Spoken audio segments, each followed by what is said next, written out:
Welcome to this concept explainer, brought to you by CBSE ScoreLab of ProfSam.com, that is ProfSam.com.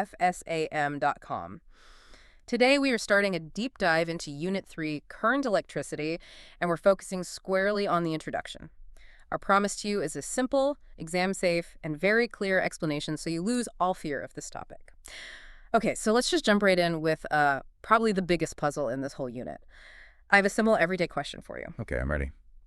When you flick a light switch at home, the bulb, it turns on instantly. Yes, instantly. So does that mean that the billions of tiny electrons inside the copper wire are actually traveling from that switch all the way to the bulb at the speed of light? Wow, that's a good question. It seems logical, no. The light is instant, so the electrons must be moving, well, extremely fast to get there. That's what everyone thinks, and that is the crucial misconception. Here's where it gets really, really interesting. Okay. If we could actually track one single electron in a normal copper wire, say, carrying a household current, that one electron would actually take hours to travel just 1 kilometer. Hours. Wait, what? That can't be right. Hours. Hours. It moves slower than a snail, basically. But then, how does the light turn on instantly? The bulb isn't waiting for hours for that one electron to arrive. Exactly. And that disconnect, the instant effect versus the incredibly slow particle, that is the absolute essence of electric current that we have to understand. So what's the secret? What's moving so fast then? It's the signal. The moment you close the switch, an electric field is established across the entire wire, and that field travels at nearly the speed of light. Ah, okay, the field. Yes. Think of it like a chain reaction. This field gives a tiny push to all the free electrons simultaneously, all at once. Oh, simultaneous push, I see. Exactly. And that coordinated bulk motion, that collective flow, is what we call current. So the core idea isn't about the speed of one electron, but about the coordinated action of all of them together. Absolutely spot on. The core idea is coordinated motion. You see, inside any conductor, there are billions upon billions of free electrons. They're already moving around like crazy. Moving where? Just randomly in all directions. This is called thermal motion, and they're moving at maybe 1 million meters per second, but it's all random, so there's no net movement. Okay, so a lot of chaotic movement, but going nowhere overall. Precisely. But when we connect a battery, this new electric field imposes a tiny synchronized drift on top of all that random jiggling, and this slow, organized drift in one direction. That's the current. So current is the drift, not the random fast motion. Yes. So you can say current is not a substance. It's the rate at which charge flows past a point. Let's use an analogy. It makes it much clearer. Imagine a huge, crowded concert hall. Okay. Everyone inside is just milling about randomly, right? That's the thermal motion. Now, every person has a ticket, and that ticket represents electric charge. Yeah, the ticket is the charge. Now, suddenly, a fire alarm goes off. That alarm is the electric field. It's heard by everyone, everywhere, at almost the same time. Okay, that's the instant signal. Yes. And what does everyone do? They all start moving towards the exit doors.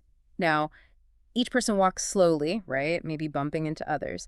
This slow, individual speed, that's the drift velocity. I see. So even though each person is slow, the flow of people through the door would be huge. Exactly. The flow through the door, the number of people exiting per minute, that's the current. We are measuring the count of charge passing per second, not the speed of any one person. That makes so much sense. So the slow individual speed doesn't matter for the instantaneous effect. Not at all. And this is why this unit exists, Static electricity, like a lightning spark. It's dramatic, but it's useless for doing continuous work.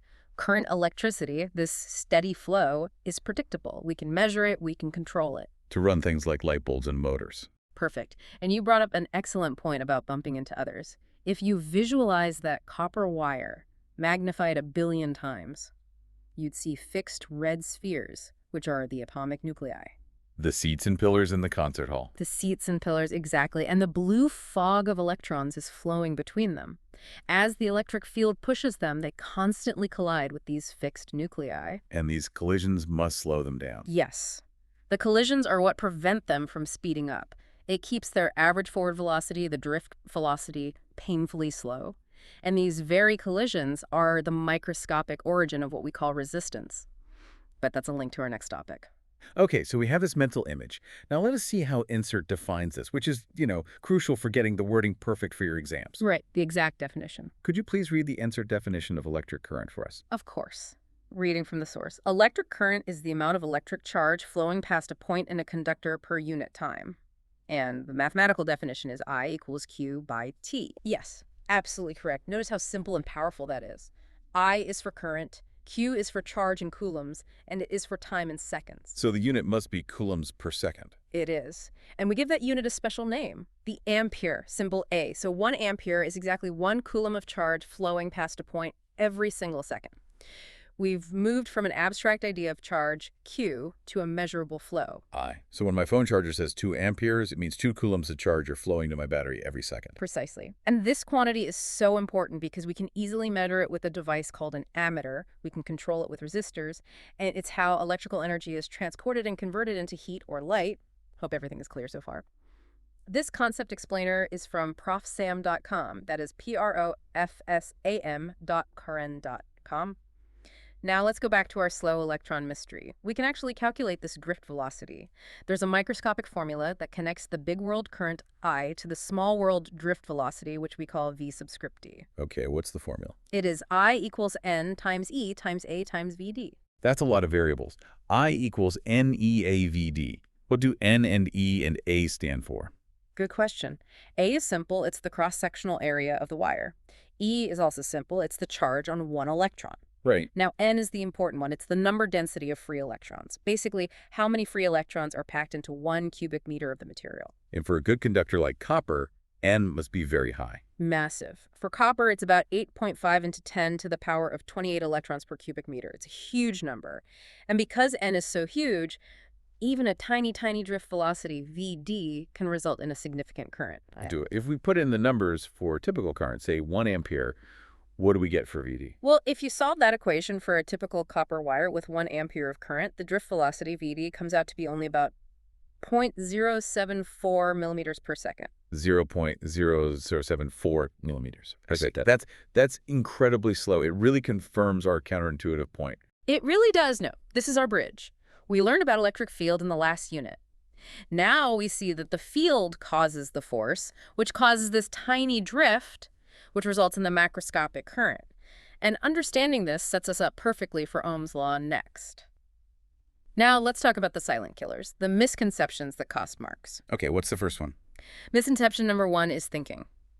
Current is the speed of electrons. We've talked about this, but students get confused because the word flow implies speed. Right, flow and speed feel like the same thing. But they are not. The correct idea is that current, I, is a rate. It's coulombs per second. The actual speed is the drift velocity, VD, so the memory hook is current measures how much charge passes, not how fast it moves. Got it. So I must remember current is the rate, like liters per second from a pipe, not the velocity of the water. Perfect. Now, misconception 2. Students think. Electrons get used up in the wire, so current decreases as it flows. I can see why they think that. A bulb produces heat and light, so it feels like something is being consumed. Exactly. But what's being consumed is electrical potential energy. The charge itself is conserved. The electrons are not destroyed. The same number of electrons that enter a bulb per second must also exit the bulb per second. So the flow rate stays the same? Yes. The current is identical at every single point in a series circuit. So remember, current is conserved in series, energy is dissipated. Okay, so what is lost is the electrical potential energy, but the rate of flow, the current, stays constant. That's a very important distinction. Very important. Okay, let's lock in these ideas with some memory hooks. Okay. For the formula I equals Q by T, you can just remember the silly phrase, I equals Q'd over T. It's simple, but it sticks. I equals Q'd over T. Okay. And always repeat this catchy phrase in your head. Current is charge per second, not speed of charge. Charge per second, not speed of charge. And finally, a physical gesture. Hold up your hand, palm down. Okay. Now, wiggle all your fingers really fast, but in place. That's the random thermal motion, the 1,000,000 meters per second. Right, lots of fast wiggling. Now, while they're still wiggling, just slowly, very slowly, creep your whole hand forward a tiny bit. That slow creep, that is the drift velocity. The wiggling is fast, but the net motion that creates current is that slow, coordinated creep. That's a great visual, the fast jiggle and the slow creep. Exactly. Okay, let us summarize the 3 crucial exam-safe points from this deep dive into current. 1. Electric current, I, is the rate of charge flow. I equals Q by T measured in amperes. The signal is instant, but the charge carriers themselves are incredibly slow. 2. This macroscopic current comes from the microscopic drift of electrons, which is super slow, around 0.074 millimeters per second in copper, because of constant collisions with the atomic lattice. And 3.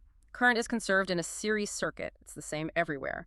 And remember, by convention, we draw a current flowing from the positive to the negative terminal, which is opposite to the direction the actual electrons are flowing.